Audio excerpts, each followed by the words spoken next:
రెండే విషయాలు చెప్తా, పాయింట్ టు పాయింట్ మాట్లాడదాం. నాకు కూడా కొంత స్వార్థం ఉన్నది. నేను ఇంతసేపు అక్కడి నుంచి చూస్తూ ఉన్నా. ఈ జై తెలంగాణ పత్రిక ఆ టైటిల్ చూడగానే నాకు ఇది ఇప్పుడు నడవట్లేదు కదా, మరి ఎవరి చేతిలో ఉంది అనే ఒక క్వశ్చన్ వస్తే నేను ChatGPTలో చెక్ చేసిన, అసలు దీని ఓనర్ ఎవరు, ఇంకా ఎవరు ఉన్నారు అని. సరే, రకరకాల పాయింట్స్ వచ్చినాయి. అందులో దీని టైటిల్ హోల్డర్గా సంగంరెడ్డి సత్యనారాయణ గారి పేరే అని అందులో కనబడ్డది నాకు. దాని కింద కొన్ని ఆప్షన్స్ ఉన్నాయి, ఇంకా వేరే వాళ్ళు ఏమైనా రిజిస్టర్ చేసుకొని ఉండొచ్చేమో అని అన్నారు. నేను వెంటనే అక్కడనే ఉంచి అన్నకు ఫోన్ చేసిన, ఏమైనా అవకాశం ఉందేమో చూడు, అది నేనే స్టార్ట్ చేస్తా అవసరమైతే. జై తెలంగాణ ధిక్కార స్వరం అనే ఒక పత్రికను తీసుకొద్దామని. ఎందుకు అనిపించిందంటే, నాకు పేపర్ పెట్టాలని అనిపిస్తున్నది, కానీ మనకున్న సోర్సు ఇదంతా కూడా చాలా కష్టం. ముందుకు తీసుకెళ్ళడం అనేది చాలా కష్టం. పేపరు చాలా పెద్దగా లాంచ్ చేయొచ్చు, కానీ నడిపించడం అన్నది చాలా కష్టమైన పని. సో అందుకే నెలలుగా నేను పెట్టాలి అనుకుంటున్నది పోస్ట్పోన్ అవుతూ వస్తున్నది. ఎందుకు అంటే, ఎవ్రీ డే మార్నింగ్ మేము మార్నింగ్ న్యూస్ గుడ్ మార్నింగ్ తెలంగాణలో పేపర్ చదువుతూ ఉంటాం. ఎంత దారుణమైన పేపర్స్గా తయారైనాయి అంటే, అంతకుముందు కేసీఆర్, ఇప్పుడు రేవంత్ రెడ్డి దగ్గిండని పెద్ద ఎత్తున బ్యానర్ ఐటమ్స్ వస్తున్నాయి. ఇప్పుడు ఈయన దావోస్కు పోయిండు. మీరు చూడండి, ఇక 1 వీక్ వరకు దావోస్ టూర్కి సంబంధించిన బ్యానర్ ఐటమ్ తప్ప ఇంకొక వార్తే ఉండదు. ఇక తగలబడిపోని తెలంగాణ, ఇక అదే వార్త ఉంటుంది. ఎందుకంటే వీళ్ళకి ఆల్రెడీ కమర్షియల్స్ కింద అవి యాడ్స్ ఇచ్చేస్తారు ముందుగానే. ఇగో నేను వారం రోజుల టూర్కి వెళ్తున్నా, ఈ వారం రోజులకి ఈ ప్యాకేజ్, సో అని ముందుగానే వీళ్ళు డిసైడ్ చేసేస్తారు. సో కాబట్టి పేపర్లు ఏవి కూడా మన వార్తలు రాయవు. సో అందుకే ఆ ధిక్కార స్వరాన్ని వినిపించే ఒక పత్రిక పెట్టాలని ఆలోచన ఉంది. ఏమైనా పాసిబిలిటీ ఉంటే దానికి మనం జై తెలంగాణ అనే పత్రిక పేరు పెట్టాలనేది నా ఆలోచన. చూద్దాం అది ఎంతవరకు పాసిబుల్ అవుద్దన్నది. ఇక రెండో విషయం ఏంటంటే, తెలంగాణ సర్వనాశనం అవుతున్నది. మేము గ్రౌండ్లో తిరుగుతున్నాం కాబట్టి మాకు అర్థమవుతున్నది. తెలంగాణ 10 ఏళ్ళ తర్వాత, దాదాపు 12 ఏళ్ళు అయిందేమో, సర్వనాశనం అవుతున్నది. We are in dangerous situation. దయచేసి మేధావులు అనేవాళ్ళు, ఈ సమాజాన్ని ఇన్ఫ్లుయెన్స్ చేసేవాళ్ళు, మేధావులు మాట్లాడేవాళ్ళు, రచయితలు రాసేవాళ్ళు, కళాకారులు పాడేవాళ్ళు, మిగతా వాళ్ళంతా వీళ్ళు మేల్కుంటేనే, జర్నలిస్టులు కూడా వీళ్ళు మేల్కుంటేనే ఈ తెలంగాణని అందులోంచి మనం బయటికి తీసుకురాగలుగుతాం. ఇప్పుడున్న పరిస్థితిని కొనసాగించాలి అన్నా మనం చాలా పెద్ద యుద్ధమే చేయాల్సిన అవసరం ఉంది. 2 రకాల విప్లవాలు రావాలి తెలంగాణలో. ఒకటి రాజకీయ విప్లవం, రెండోది పర్యావరణ విప్లవం. ఇది చాలా డేంజరస్. ఇది చాలామందికి అర్థం కావట్లేదు. మనం ఒక ఫ్లైఓవర్ చూసి, ఒక పెద్ద బిల్డింగ్ చూసి, ఆహా ఏం కట్టిండు రేవంత్ రెడ్డి అని మాట్లాడుతున్నాం. మనం కేసీఆర్ 13 ఫ్లైఓవర్లు వేసిన, 40 ఫ్లైఓవర్లు వేసినని మాట్లాడుతున్నాం. కానీ దాని వెనకాల జరుగుతున్న భయంకరమైన విధ్వంసం ఒక్కసారి గ్రౌండ్కి వెళ్ళి చూడండి. ఒకసారి కోకాపేటకి వెళ్ళండి. 1 ఎకరా భూమి 170 కోట్ల ధర బలికిందని మనం మాట్లాడుతున్నాం, సంకలు గుద్దుకుంటున్నాం ఎంత గొప్పగా రియల్ ఎస్టేట్ పెరిగిపోయిందని. వన్స్ వాడు రియల్ ఎస్టేట్ కంపెనీ దాన్ని తీసుకున్న తర్వాత ఆ కొండలని, గుట్టలని, చెట్లని మొత్తం తీసేసి పెద్ద పెద్ద హైరేజ్ టవర్లు కడుతున్నాడు. మనం దాన్ని చూసి డెవలప్మెంట్ అనుకుంటున్నాం. హైదరాబాద్ ఎయిర్ క్వాలిటీ ఇండెక్స్ 200 దాటింది.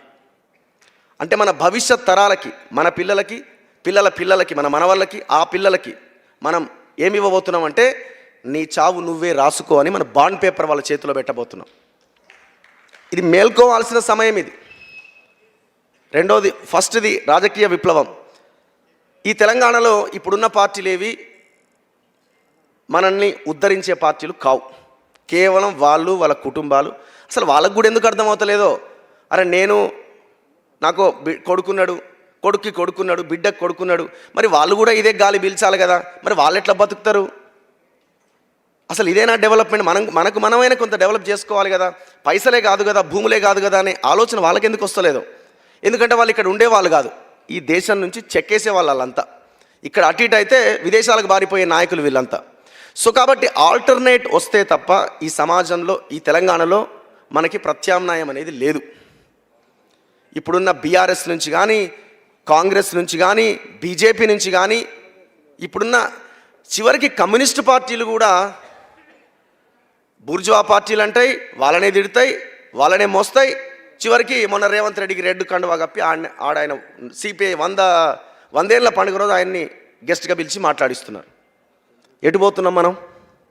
సో అందుకే ఈ పార్టీలు ఏవి మనల్ని ముందుకు తీసుకెళ్ళవు, ఈ సమాజాన్ని బాగు చేయవు. ప్రత్యామ్నాయం తప్ప ఇంకొక అవకాశం లేదు. ఎవరి ద్వారా అది సాధ్యమవుతుంది? మధ్యలో చాలామంది వస్తున్నారు, సామాజిక న్యాయం అని ఇంకోటని రకరకాలుగా ప్రయత్నాలు చేస్తున్నారు. పై స్థాయిలో ఉన్నోడు సామాజిక న్యాయం అంటుండంటేనే వాడి చేతిలో అధికారం ఉన్నదన్నది మనం అర్థం చేసుకోవాలి. సో కాబట్టి పృథ్వీరాజ్ గారు, ఆయనకి నాకున్న అనుబంధం చాలా గొప్పది. మేము కలిసి 3 ఏళ్ళు 4 ఏళ్ళు అవుతున్నది, కానీ మా జర్నీ అట్లా కొనసాగుతూ ఉన్నది చాలా అద్భుతంగా. మేము గ్రౌండ్కి వెళ్తున్నాం, ఇంటర్వ్యూస్, రకరకాలుగా చాలా ఇష్యూస్ మీద మేము మాట్లాడుతున్నాము. ఆయనలో నాకు కనిపించిన అద్భుతమైన బ్యూటీ ఏంటి అంటే నిజాయితీ. సో ఇది చాలా గొప్ప విషయం. డబ్బులు ఇవ్వకుండా ఎలా గెలవాలి, పైసలు లేని రాజకీయం ఎట్లా చేయాలి, దాని మీద ఆయన ఫోకస్ చేస్తున్నాడు. చేయాల్సిన అవసరం ఉంది. మనమంతా బాధ్యతగా ఆయనకు అండగా నిలబడాల్సిన అవసరం ఉంది. నేను మొన్నటి వరకు అనుకున్న ఆయన్ని 2028 కల్లా ఎమ్మెల్యేగా తెలంగాణ అసెంబ్లీలో కూర్చోబెట్టాలి అని, కానీ ఇప్పుడు నాకు అది అనిపిస్తలేదు. ఖచ్చితంగా ఆయన పార్టీ పెట్టాలి. తెలంగాణ రాజకీయ ప్రత్యామ్నాయం ఏంటో ఆయన చూపించాలని నేను కోరుకోవడం కాదు, డిమాండ్ చేస్తున్నా. సో మీరు ఆ ప్రయత్నం చేయాలి. అయితే ఒక మంచి పని కూడా జరిగింది ఇక్కడ, చెప్పుకోవాల్సిందే. 2023 ఎలక్షన్స్ అప్పుడు ఆయనకి కాంగ్రెస్ పార్టీ టికెట్ ఇవ్వడానికి కొంత ప్రయత్నం జరిగింది. పరకాల నుంచో, పాలకుర్తి నుంచో, ఇంకో దగ్గర నుంచో.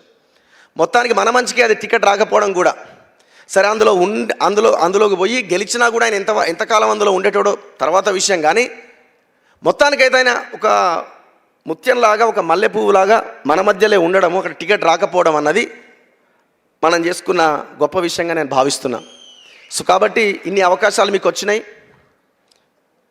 చాలామంది అంటుంటారు ఇది సమయం కాదేమో. అరే భయ్, ప్రయోగం చేయండి. ఒక అడుగు ముందుకేస్తే కదా అది రైట్ ఆర్ రాంగ్ అనేది తెలిసేది. మనం చిత్తశుద్ధితో పనిచేసినప్పుడు, నిజాయితీతో పనిచేసినప్పుడు ఖచ్చితంగా రిజల్ట్ అదే వస్తుంది. ప్రజల మధ్యలో ఉన్నోడికి విజయం దక్కక ఎక్కడా పోదు. 100కు 100% విజయం వస్తుంది. ఇది మేము పర్టికులర్గా మాకు ఎదురైన అనుభవం ఇది. Every day, every minute, every second మేము పబ్లిక్ అని తిరగడం వల్లనే మాకు ఎంతో కొంత ఈ విజయం సాధ్యమైంది. ప్రజలు మమ్మల్ని గుర్తుపట్టగలుగుతున్నారు. సో అందుకే పృథ్వీరాజ్ గారు, గో హెడ్, కొత్త పార్టీ పెట్టండి, ఆల్టర్నేట్ సృష్టించే ప్రయత్నం చేయండి. ధన్యవాదాలు.